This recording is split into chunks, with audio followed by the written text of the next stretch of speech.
Hey, Tiff. Good morning. You It's see her Friday. face. It's Friday. It's Friday. Turn this up. Let's play for a little while.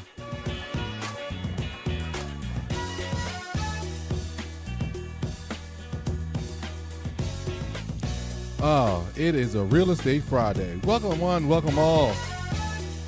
See that red sweater and that big old smile? It is Friday, and you see this hoodie? It is Friday. Yeah. I have no clients coming in today. Thank the good Lord. But I do have to pick up a report card today, so That's not bad. kind of going to be out there. Well, no, because when we're done here, I got to run a report card. Then I have to run back here, and then I have to meet with a client who's actually just a friend. So that's why I just leave the hoodie on. Okay. Him and his wife, I'm going to help them out do some financial planning today, do some reconstruction of their finances, so we kind of get them redefined in the right area. Right now. So that's kind of where we are today. But again, hello, Tiffany. Hello. My earrings bother me. The earrings bother me. They're actually nice earrings, by the way. They're like real big. My like, husband bought them. David got those, so he Yeah. went to the Shaka Zulu store because that's how they look like you about to be in the. Like, That's how I feel that was too. my movie when I was a young boy because it gave me pride. Like Shaka, except for the second part, he was just killing people. Yeah, but still. He was killing. He was killing. But I'm folks. sure you understood. Oh no, I completely understood. But as a kid, you had conflicted energy because I went to school with white people and I wanted, like, should I? But should I not? You never know. You should. And then they started fighting each other. That was my bigger problem. I was like, Yeah. well, dang, no, just kill the white people. I know that might sound bad, but I said, it's But like, at the time, they were the, I know. So listen, like all things, our show is brought to you by the Business and Personal Finance Academy. Are you ready to take your business and personal finances to the next level? The Business and Personal Finance Academy is here to redefine your path to Empowerment. success. Learn proven strategies for building wealth, optimizing assets, and creating a sustainable financial future. Whether you're a business owner or ready to transform your financial journey, this academy equips you with the tools to thrive. It's time to elevate your mindset, your money, and your life. Your next level starts here. Join us today. Get to the website. Register today. Get registered. We're having fun. People are registering. People are literally taking advantage of before November 23rd, the registration fee is going to be waived. Good. So people are taking advantage of that, which is good. We are having a blast. So we are continuing our conversation from last week because we couldn't finish. But before that, Can I get a rant? Oh, no, we got a rant. Can I get a rant? We have a rant. And but you might not like my rant. It is a second part to a rant. I keep doing second parts with you, but here's the reason why it's the second part. Me and Amber had this conversation, and we literally never got to our topics for the day because it took over. And you know us, That happens. We're in the business of integrity, so we didn't care. That's Yeah. why we could talk about nothing's off the topic, nothing's off the table. And then Vanessa saw the video, and we had a whole conversation about it. And it kind of proved to me that I was wrong, but I was right. And here's what I mean. So here's my rant. The rant that me and Anwar went on, and it was, I think I just put it up. Yeah, Vanessa saw it. No, she watched it here. Anyway, black women don't take care of men the way white women take care of men. I can believe that. And I was like, ooh. And my rant was, well, look at all that black women had to go through.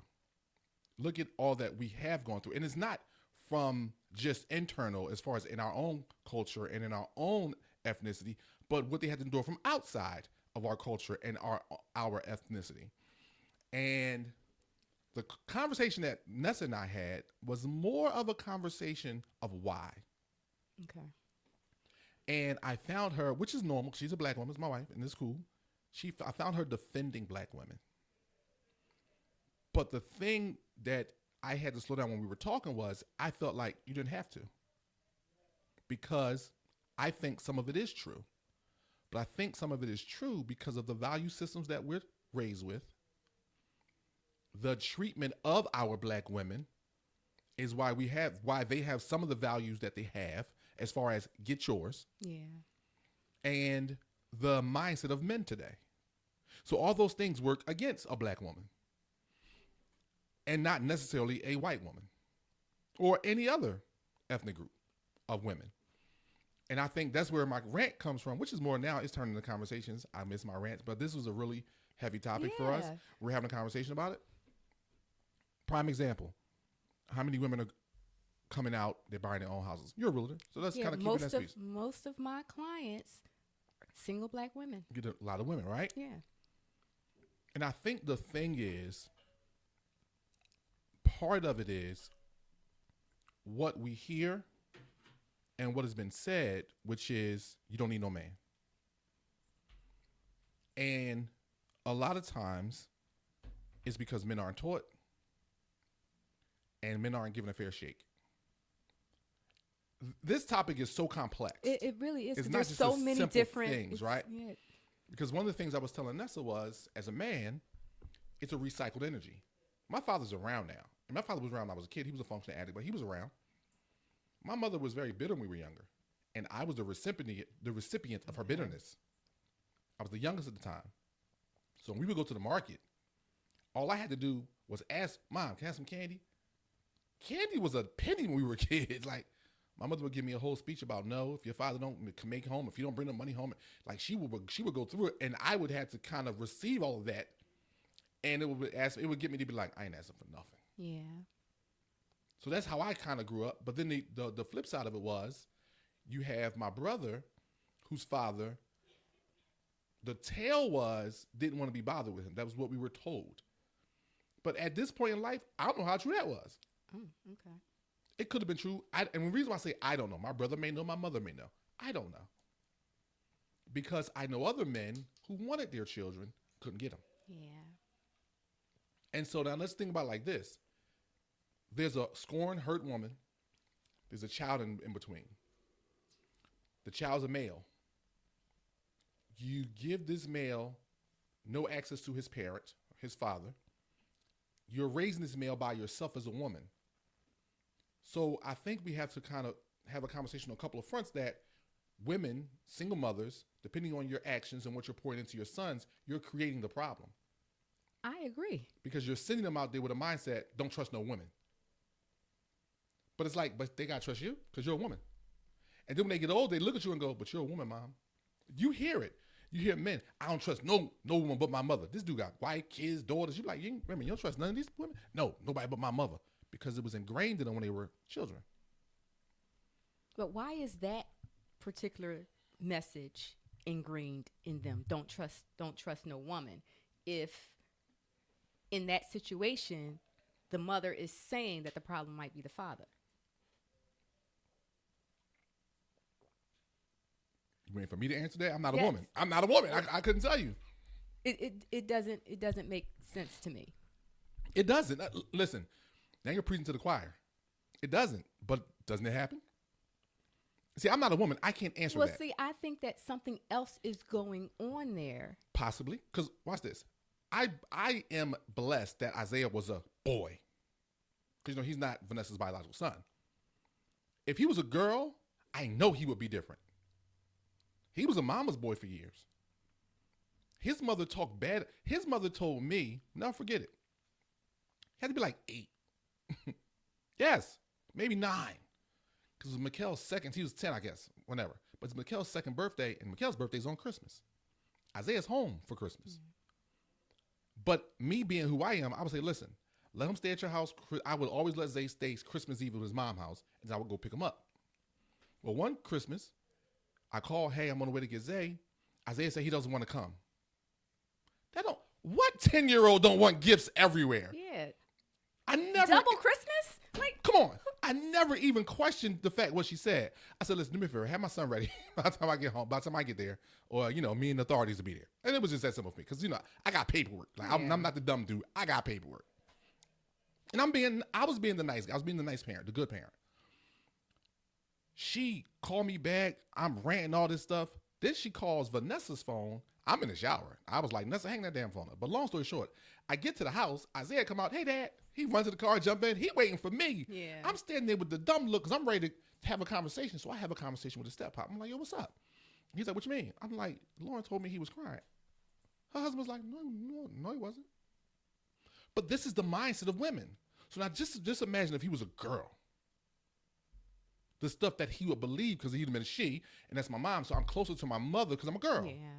Just imagine all these men that are dealing with that. See, I had a son. The words I told Zay when he was younger was, listen, you can take in anything anyone tells you. Do it. Please listen to it. And then what I want you to do is I want you to measure it by my actions. That's it. Anyone tell you I'm a bad dad? Anyone tell you I'm not this, I'm not that? Just take what they say and then look at me and measure it by what I do. Not what I say, by what I do.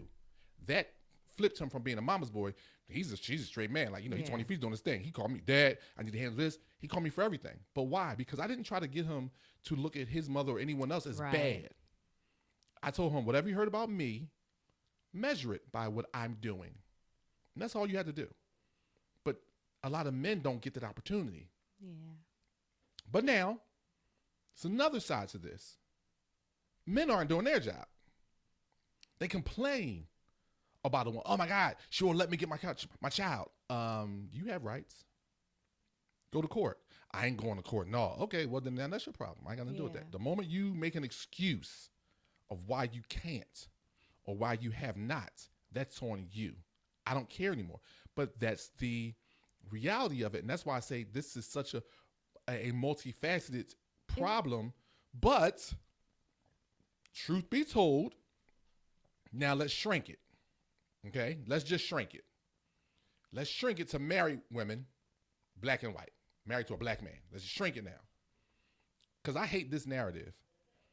I hate the narrative that black men who marry white women don't love themselves, that they hate themselves. Yeah, I don't believe it. It's out there. The narrative is out there, but I don't believe that.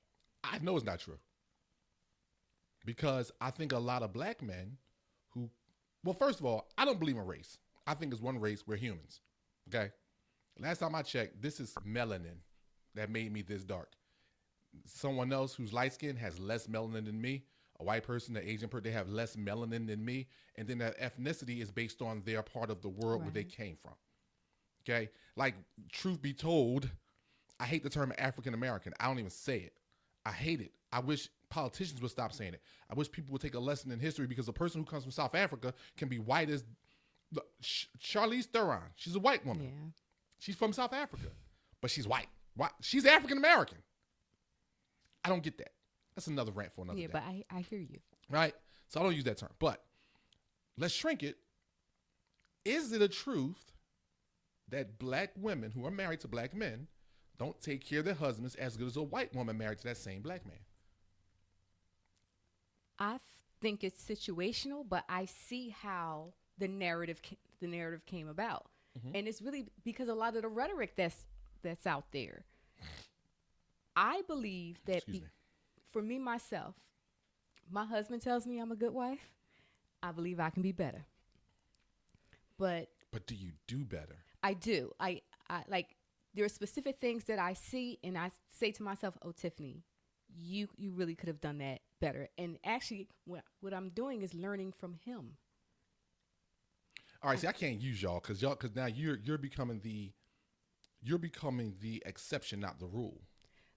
And this is actually what I'm learning by paying attention to the rhetoric.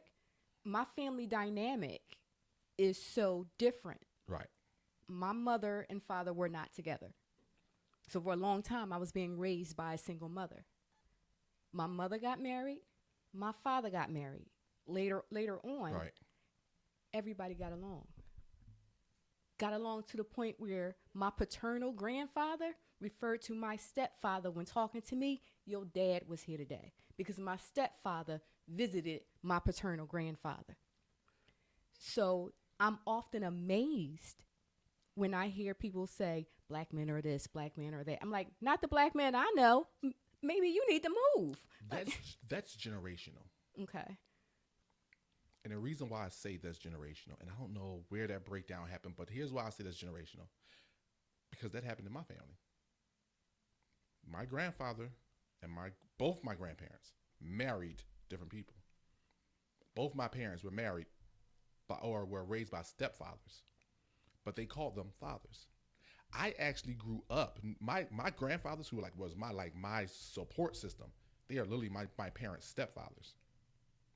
And when I say they knew the other side, they knew them. Miss Gwen, who are my uncles, my grandfather's sons, because my grandfather, they had a blended family, 6 boys, crazy, right? They literally blended, and I never forget my grandmother and Miss Gwen sitting in the same house. I was a kid. We were talking. They were talking. I was being nosy kid because I was always like that kid. I remember them talking and laughing. And Miss Gwen said, Hattie, remember that time you called me and told me them boys need to be here, but they need their father? And I thought about it for a minute. And I asked, I forget her husband's name. She said, I asked him, and he was like, yes. And I sent them boys over here. That was the greatest thing that ever happened to me and them boys. And I'm like, wait a minute. My grandmother called her because whatever happened when they showed up there, they were having a hard time, the boys, and it was like they need their father. They need their father more now because they're getting older. And they're not listening to their stepfather as much as they should, but their father will help solve that issue. Yeah. And so they swapped. And the boys moved in with my grandparents. So now it's 6 boys in one house. But the house got straight. Exactly. Because of my grandfather. So that's why when you said that, that's generational. And I completely agree with that because that is a generational thing. It died somewhere. And I don't know where. Yeah, I don't know how or why that died somewhere because, again, it seems normal to me. And, like, I tried to recreate that, you know, when me and my ex-husband, when we separated. Well, we didn't necessarily get along. But when he got a wife, me and her got along. Right. And I made it a point to say, I am not your enemy. See, oh, God, Tiff, you just hit the hammer on the nail. I think that's part of the problem. People are so trying to be there. Everyone's in competition. And it's like, I don't think you understand. I don't think people understand it. That's the mesh that needs to kind of be like the cancer that needs to be cut out. It's because people are in competition with one another. I want to be the better parent. It's like, well, wouldn't it be great if y'all have four great parents? 4 great parents. Like Isaiah, why would you deny your child love? It makes no sense to me. Isaiah literally, I told him, and he knows it. Listen, me and his mother, we stopped talking when Isaiah went to college. It was a whole issue, and I said, you know what? I don't have to even come this way no more. He was 19 because of COVID, so he took a year off, right? I can just deal with him because I was tired of the Dr. Jekyll, Mr. Hyde, because that's what I would get. Like for years, we co-parented. It was 4 of them because she has a husband. It was 4 of us, and me and her husband get along. Like me and Aunt are cool. I make you laugh. I actually knew Aunt before I knew her. That's a whole nother conversation. And I didn't introduce them. They met each other at church. But literally was cool. Hell, I knew his older brother before I knew him. But anyway, that's how life be sometimes. Same neighborhood. So we literally, Isaiah was always had 4 parents, and I never talked bad about him. Always used to make sure, you respect them. You respect that man. You are staying in that man's house when you're there. You respect him. I think that's the bigger problem. We're in competition. I told his mother one time, listen, go be a nurse. Go be great. That way, when he grew up, he'll have 2 great houses that he's going to come from. That's not a bad thing. And I think that's that competition, but also it's competition in marriage. Yeah, I learned that when I got away from it. And that's strange to me. Like a man in my house in competition with me, like we should be lifting each other up in all aspects. So I don't get that, and I didn't realize it was a thing until I got away from it, and I don't know how to combat that because I'm hearing that rhetoric a lot, and it's just, why are we not focused on working together? Because, and here's the thing. And we got to get past this. We 20 minutes in. We still talking about this rant. This is a podcast today. Like I told you this. Listen, this little topic here. Me and Aaron did a whole 40 minutes, and we just like, all right, we got to kill it. There's no point to go into. We'll get back to the next. But this relates to this. Oh no, relates it's to how so we much do stuff. business. No, it is how we do business. A lot of people can't have business partners because they're too competitive. They want to be in control. They want to be in charge versus just, hey guys, we're going to get in our lane, create 5 lanes, and we're going to all just run this thing together. No one wants to do that, it seems like, right? All our lanes intersect. Yes. But to your point, in my opinion, I'll say it this way. The reason why you get in your house and you want to compete is because you brought your parents' house to your house. And you want to prove that the way you were raised were better. I heard it said to me like this, that if you have a dominant spouse and a less dominant spouse, which I don't believe in, I think people just I think people just don't don't allow themselves to coexist. Because when you get married, you're learning who you are. Yeah. Your job, as you go, is to help balance each other out. But if one person doesn't want to help balance each other out, because part of balancing each other out is conflict. Well, you got it. No, it's a part of it. Yeah. Good conflict is not bad. People are scared of conflict, and people who are scared of conflict are the worst people to me. Well, they're the ones who don't know how to handle conflict respectfully. That's why I got these lozenges. I got this cough. I don't know where it came from. I feel great in my throat, like something in it. So now, say the last part again. I heard you want to make sure you said it again. Well, now I don't forget. Okay, what you said was they don't know how to handle conflict. Yeah, they don't know how to handle conflict respectfully. Because you know why? Because they were crushed as children. See, I've read so much. C.J. Young, not C.J. Young. C.G. Young is an old psychologist that I've read a bunch of his books. I love Young. And I forget the other book that I read. It wasn't by Young. I forget the author, but they talk about childhood trauma because I had a lot of childhood trauma, and so for me wanting to come away from it and grow from it, I didn't just want to come away from it, but I wanted to grow from it. Like one of my platforms at some point, I want to be able to help people who don't want to go to a therapist, so to speak, quote unquote, but they just want to be able to have conversations and create atmospheres. One of the biggest things that I know is from myself is that people do one or two things when this comes from conflict when they were crushed as kids. They either go way down the spectrum to 100 when it comes to conflict, so they just are in it. They want to fight. They want to defend themselves. Or they want to run away from it. There's no balance in them. Yeah. Excuse me. They have no balance in them. And so because they were crushed as a kid, they want everything to conform to an image of what they wanted when they were a child. In other words, if I need something or want something, I need you to just shut up, be quiet, and then give me what I want, because that's what I never got when I was a kid. I don't want you to bring who you are. I want you to let me be totally who I think I am, because it's really not me. It's the issue showing up, and I need you to die so I can live. Because why? Because I was crushed as a child. And so any conflict that comes toward me, it crushes me, so I shut down because I feel the same issue that I received as a child. Okay? So now you got the other side of it, which is you get those kids who are crushed as children and they come out fighting with everything because they got to a point in their mind, they flipped and said, you know what? I will never let myself feel the way I felt when my mother or my father used to crush me. And so if anyone tries that, I'm coming after them. They're never going to touch me or bother me again. Those are the two ends of the spectrum that you find people on. Yeah. But it's the same crushing they got when they were a child. I remember feeling that as an adult about something that happened to me as an adult.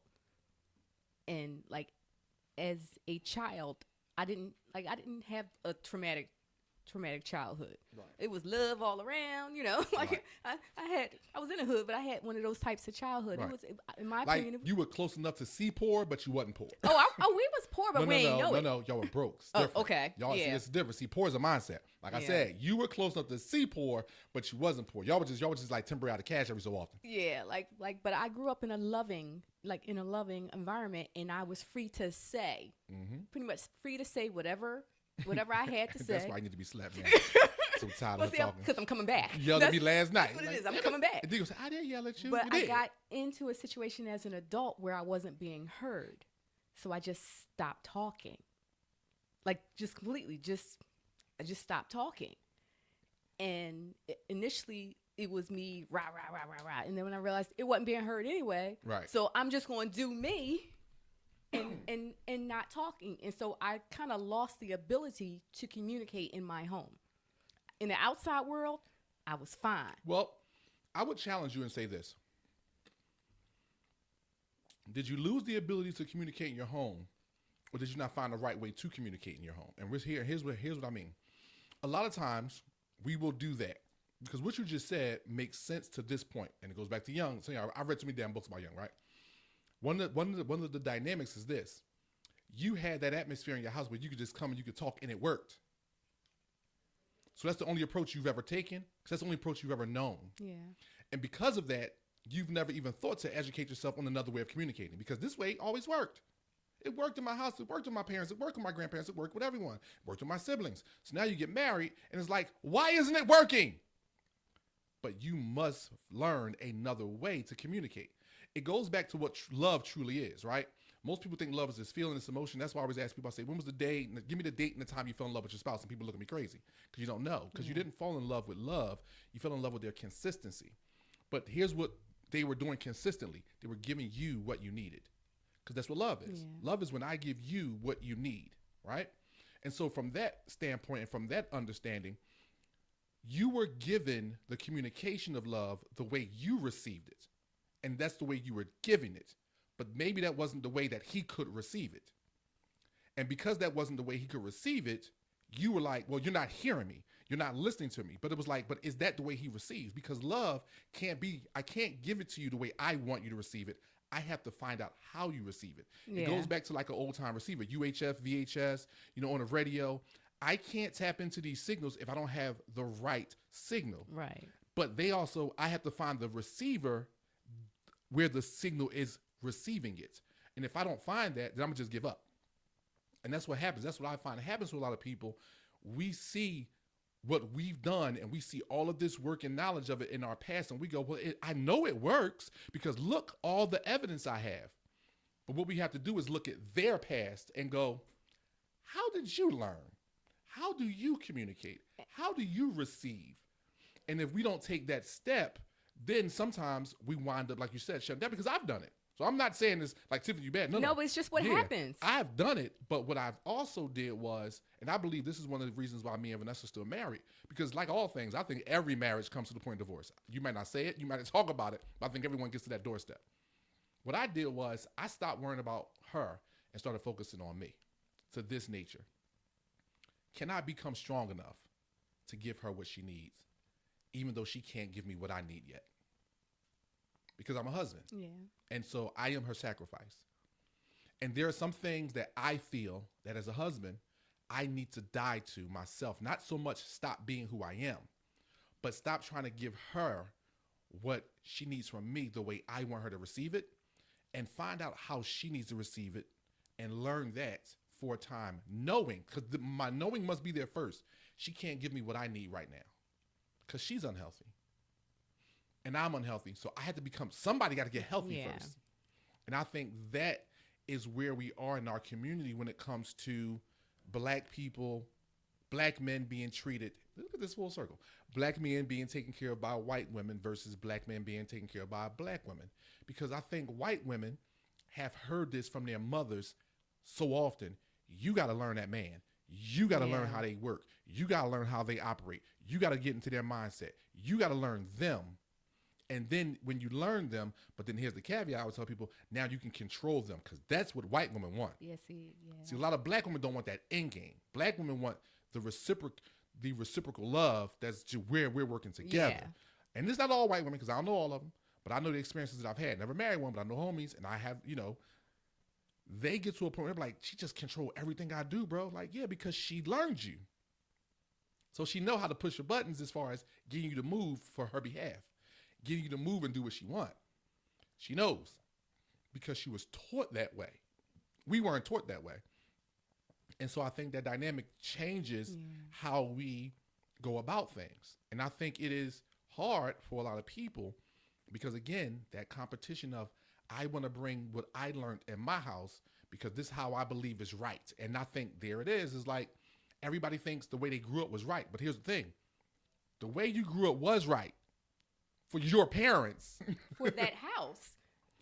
Your parents. Yeah, definitely for that house. They created the culture. Yeah, but then when you come together from two different places, you got to create your own culture. And that's what people don't do because why? It worked in my house. Why it's not working here? Because they didn't grow up in your house. Like, it's not even hard if people would take a step back. When I read that, I was just like, damn, I feel like an idiot. I told my dad that one time. My dad was like, we just joking. She didn't grow up with us, bro. And my exact words to my dad. My wife didn't grow up with us, player. So I need you to adjust that. You owe an apology. I need you to adjust that. She didn't grow up with us. I did. I'm sarcastic with you. You yell at me, I yell back. We have fun. She didn't grow up like that, play. So please don't talk to her like that. And we had a little moment. It was Thanksgiving. And my dad was like, well, I can leave. I said, all right, bye. Have a good one. Go ahead, go. I said, I know your wife ain't leaving, so you got to explain it to her. Because I already know my mother. She wasn't going nowhere. And my dad looked at me when I said it. He was like, "Oh, you serious? She didn't grow up like us." She didn't grow up with us. We're creating our own culture here. Yeah. And that's when we started creating our culture. This was years ago. And I learned that, but I think a lot of people don't get the opportunity. 30 minutes in, here you go, Tiff. See, this is your fault. You did this. I know. And I kept it going. I just fed in. You and I just Aaron, I just fed into it. But this is the things I think we don't deal with. And so, I mean, think about it. All of our mutual clients are like single women or divorced single women or married or single men. It's like today I'm meeting with a married couple. That almost never happens. Yeah. And that's about a married couple who's doing it in business. They just need some tweaks here and there. Yeah. But it's like you just don't find that anymore. Or no, not anymore. You don't find it a lot. But it is people. It's there, and people aren't talking about it. People aren't showcasing it because that's not where the drama is. And people feed on it. That's the stuff that gets the most attention. I disagree with that. I think the loudest gets the most attention. And I agree with what you said, the first part. The second half is what I'm pushing back on this, which is the old people say, the squeaky wheel gets the oil. The reason why, in my opinion, drama gets the attention is because drama's the loudest. Yeah. Because you see it. I'm out the way. All evil needs is for good men to do nothing so it can prevail. That's it. Just be quiet. And because you're being quiet, no one's paying attention. So even when you got one person that's come up and say, no, marriage is good, marriage can make it, I'll shut up. You're only one person. Because the masses who are married, which is the majority of this country, they're just being quiet. Because we busy. No, we're not. We're busy building. No, we're not. Watch this. We're sending our children out to destruction. We're so busy, the world is being destroyed, and we're watching it in this name of building busyness or busy building. That's true. Right? That's my bigger concern. How is your children going to find a spouse if we're so busy being quiet because we're building? What are we building? We got to build with somebody. Yeah. Our children, if we want grandchildren, I pray I'm blessed to have them. I don't know. It was at a point in time in life, one point in time in life, people knew they were going to be grandparents. Yeah. That ain't guaranteed no more. I laugh at people. A couple of my homies be like, yeah, like one of my boys put on Instagram one time. I couldn't stop laughing. Everyone's seen this post. Raise your hand if you got the 40 without grandkids. Yeah. I bet you can't steal this. Bro, I'm 46. And my kids don't even look like they're coming close. My kids are focused on work. My daughter's finishing school because I didn't have kids super early. You know what I mean? We had Mickel, we were 30. That's the difference right there. It was like, we were 22, 26, 30. Right? But my kids are already, Isaiah's already older than me. And he ain't close. He like, nah, Pop, I'm good. I'm going to focus on work. And I'm saying to myself, I don't think you're ever going to do this. And not that they have to. They don't have to. But I have to accept that that may be a reality. Yeah. Because we know population is actually dwindling all over the world. It ain't just in our country, everywhere. Yeah. The population is dwindling. People aren't having as many children or not having children at all. And so it's like, that's the other piece to it. Because why? Because married people are just staying quiet. Smart people are staying quiet. You got people out here who can't hold a relationship down, running their mouth, talking about everything. People who are in relationships where somebody just want to be a superstar, they want to be a fan, or they, or just want to be an entertainer or whatever. They're running their mouth about stuff. You got these pastors out here who are not pastors. That's their occupation, and it's so annoying. They're not looking to build people. They're looking to build followers. They're looking to just have things where people are moving. The greatest knock, and I don't know how I got here, but I'm going to go here. The greatest knock against a church is that only 5 to 10% of your population is actually helping build. That means as a leader, you're not building them. The narrative forever has been that only so many percentage, a small percentage of a church literally helps build it. And I thought that it was like, all right, so maybe it is what it is. But one thing I learned, and I realized this as I got older and dealing with my own house, the problem is those leaders want to be stars. Because if you're talking about effectiveness, I can't affect but so many people which means I have to help people build themselves Yeah. so then they can go and build, and then they can go and build. They came from me, and that's fine. It was really God, but he allowed me and my gift to help their gift grow, and then they can go help other people's gifts grow. But if you go in here and you say only 5 to 10%, and that's just the norm, no, that's not the norm. That's you. You're a bad leader. You're a bad leader. Like, servant leadership is the goal. You might, but that's a no. No, that's not the goal. Their goal is to have 20,000. Yeah. That goal is to have the big building. And listen, I'm not knocking that, but how effective are you? And don't give me the BS. Well, people just come and go. Of course, it's 20,000 of y'all. But if you actually set a ceiling, I love this book. I can't think of the name of the author right now, but it's called The Three Religious Rebels. And I love this book. It was about 3 Catholic monks back in the 1800s. Or I think anyway, it's about I don't even want to just quote it wrong. Going somewhere else. Yeah. No, but I'm saying I don't even quote it wrong. But the whole point is these men got to the point where they didn't try to be anyone's head or leader anymore. They kept their set, and when they got too big, where they could no longer be effective, they produced a new leader. And then that servant leader went and started having his team. And then they went and they called each other teams. And then they went and built another monastery and they helped them and they went through. And then when they got to the point where they realized if we grow past this, we won't be effective anymore, they produced a new leader. They grew them together, helping each other's gifts grow. Yeah. That's servant leadership. But that's why we're here, Mickel. Mickel. They don't want certain. No, yeah, but no. Listen, I know that, but that's not what we see. Yeah. Listen. You know me. Wherever I go, if my gift is to be used, I utilize it. I don't hold it back. I don't wait to go in front of a camera or anything. I'm operating as God shows me. But that's not what we're getting here. We're getting people who want 20,000, who got members who want to write a book, and they turn around, we give $1 million to the community. And they brag about all these things, but here's what they don't realize. Your $1 million is nothing. It really goes back to what Jesus said when he stood at the collection plate and watching people give out of their abundance, and that woman came up and gave 2 pence. These churches are the men that's giving out of their abundance. They don't have the heart of the woman who gave 2 pence. That's the problem. Like all of these understandings from the Word of God, we're watching in front of us. But because they have so many members and because they have all the cameras and because they're so loud, literally everyone thinks that's what's good. And it's not. Their heart is far from God. They don't know him. And that's where I see it's like all of these things all play a part. And I know I just went off on a rant, but all these. Yeah, but still, just in the way life goes, you're correct. It all plays a part. Yeah. And if you look at this breakdown, it took so many years for this breakdown. And then when we talk about what we are building with the Business and Personal Finance Empowerment Academy, what we're building by converging all of our talents to build a network, it's a trickle down effect in the sense that while we do this, we're building each other, we're building ourselves, and we are building the people. We're going to be building the people that we reach, so that hopefully, if our kids do have kids and grandkids, we can help generations not end up where we are today. Agreed. Like that's the goal. But I hope we understand that that's going to be a small set of people. It is. It's definitely going to be a small. Because the set world's of people. getting worse. If you read the book, it blows up at the end. Yeah. So to speak. And if you just look at science, it blows up at the end. Because my daughter came home with like, Mom, the sun is going to explode. Like it blows up at the end. Don't worry. We good. We know y'all. Relax. We good with Yeshua. We good. It's going to blow up at the end. So that's why.